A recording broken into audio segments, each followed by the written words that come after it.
वेद व्यास जी महाराज ने संपूर्ण वेदों की रचना करी। एक दिन उदास मन से अपने आश्रम में बैठे हुए हैं, नारद जी का आगमन होता है। नारद जी ने कहा कि अरे पाराशर नंदन, इतने दुखी क्यों हो, क्या बात है?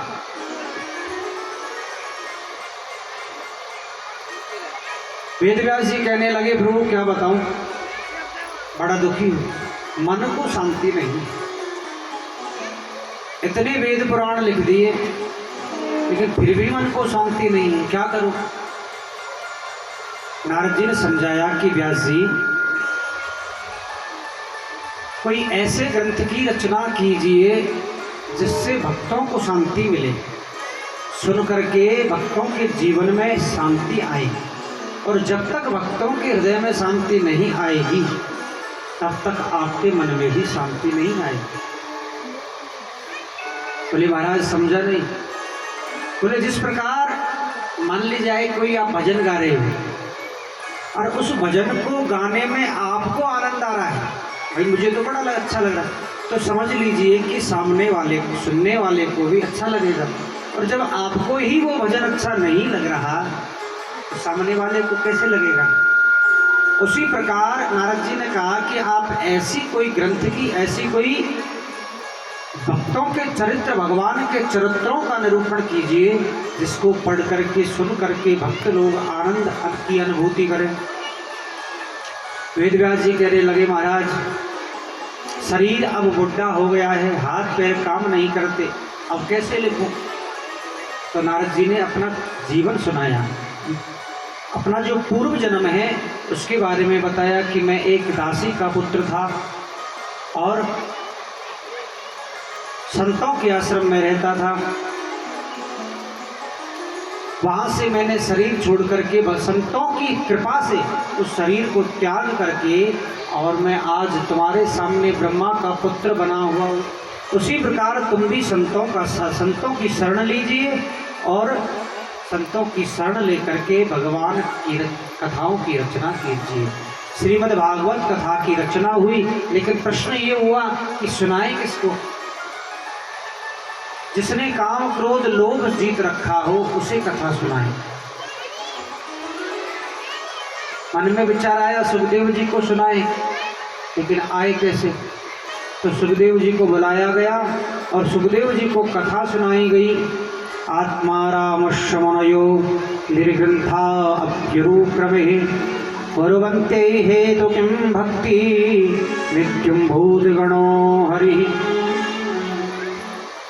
वेद व्यास जी ने सुखदेव जी को सुनाया और सुखदेव जी सुन करके सीधे गंगा के किनारे, जहाँ राजा परीक्षित को 7 दिन में मरने का श्राप लगा, वहाँ जाकर के राजा परीक्षित को सुनाई। इधर नैमिषारण्य में 88,000 ऋषियों ने कहा, महाराज ये परीक्षित कौन है, इसके बारे में भी जरा बताइए। तो परीक्षित के बारे में बता रहे हैं कि महाराज उस समय की बात है जब कौरव और पांडवों का युद्ध चल रहा था। यदा व्रथे कौरवन संजयानां वीरेश्वरो वीरगतिं गतेषु प्रकोदरा विभ्रगदा विमर्मस् अग्रोरुदण्डे धृतराष्ट्रपुत्रे। धृतराष्ट्र के 100 पुत्रों का वध हो गया, मृत्यु हो गई। इधर जो ज्येष्ठ पुत्र है दुर्योधन, वो मृत्यु की सैया पर लेटा हुआ है, अपने दिन गिन रहा है, क्योंकि भीमसेन ने अपनी गदा से उसकी जंघा को तोड़ दिया। आज दुर्योधन का जो मित्र है अश्वत्थामा, वो आता है और आकर के दुर्योधन से कहता है कि अरे मित्र, ये दशा तुम्हारी किसने की? दुर्योधन कहने लगा, महाराज क्या बताएं मित्र, ये दशा मेरे पांडवों ने की है। मुझे मेरी दशा पर दुख नहीं है, दुख है तो एक बात का है कि हम 100 भी एक नहीं बचे और वो 5 होकर एक, यही सब का दुख है मेरा। यही संसार का दुख है। तो मैं तो दुखी हूँ, लेकिन मेरा पड़ोसी दुखी क्यों है? ये मेरा सबसे बड़ा दुख है कि मैं तो दुखी हूँ, कोई बात नहीं, चलेगा, लेकिन मेरा पड़ोसी जो है सुखी नहीं रहना चाहिए। ये सबसे बड़ा दुख है। खुद का दुख नहीं है, दूसरे का सुख है। दुर्योधन का भी यही हाल है। बोले मेरे तो भाई मरे सो, लेकिन एक नहीं मरा। सबसे बड़ा दुख है मुझे, एक भी मर जाता तो मेरे देह में सीता आ जाती। अश्वत्थामा कहने लगा, मित्र आप चिंता ना करें, तुम एक ही बात कर रहे हो, मैं 5 को मार करके आऊंगा। दुर्योधन कहने लगा, बोले तुम 5 की बात करते हो, हम पे एक भी नहीं मरा। बोले आप देखते जाओ। तो महाराज वहां से अश्वत्थामा रात्रि को पांडवों के शिविर की तरफ चला जाता है। इधर भगवान आज पांडवों से कहते हैं कि भैया आज यहाँ तुम्हें नहीं सोना चाहिए। क्यों? क्योंकि तुमने आज युद्ध जीता है, इसलिए कुछ खुशी मनाएंगे, दूसरी जगह चलते हैं। तो भगवान पांडवों को अपने शिविर से निकाल के और जाते हैं, और उन पांडवों की जो सैया है, उन पांडवों की सैया पर द्रौपदी के यानी पांडवों के 5 पुत्र हैं, वो आकर के सो जाते हैं। कि कहते हैं कि जाको राखे साइया, मार सके ना कोई, और बालन बांको कर सके जो जग बैरी हो। आज जिसके रक्षक स्वयं गोविंद है, स्वयं चक्रधारी नारायण है, उसका कौन बाल बांका कर सकता है? पांडवों को ले गई। इधर से अश्वत्थामा आता है, और अश्वत्थामा आकर के अब शिविर में प्रवेश करता है। अंदर घुस करके इन 5 बालकों को 5 पांडव समझ करके उनके सर धड़ से अलग कर देता है। उनकी मृत्यु हो जाती है, और 5 के सर को ले जा करके दुर्योधन को दिखलाता है कि अरे मित्र देख, तुम एक ही बात कर रहे थे, मैं 5 पांडवों को मार करके आया हूँ। और जैसे ही कुछ उजाला हुआ,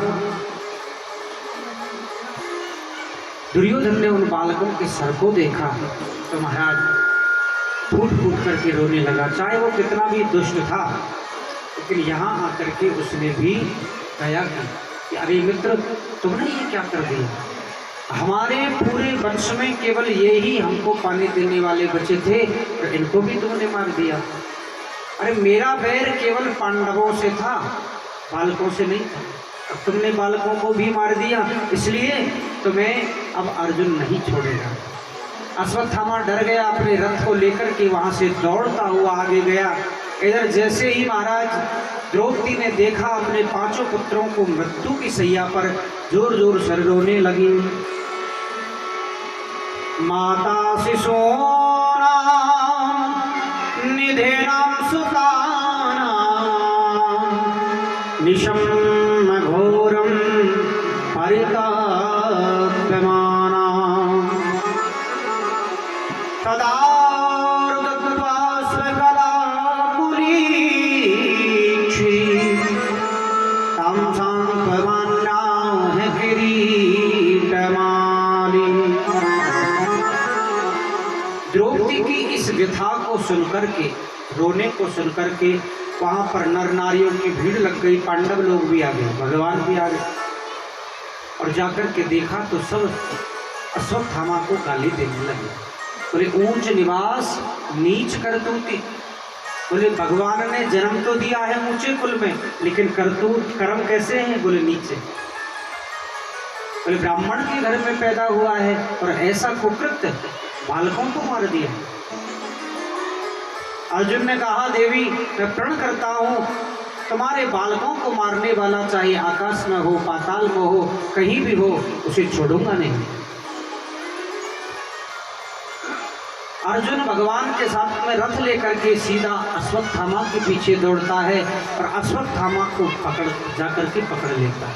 अश्वत्थामा ब्रह्मास्त्र भी छोड़ते हैं, तो इधर से अर्जुन भी ब्रह्मास्त्र छोड़ते हैं, और अश्वत्थामा को पकड़ करके हरी सभा में ला करके पृथ्वी पर पटक देते हैं।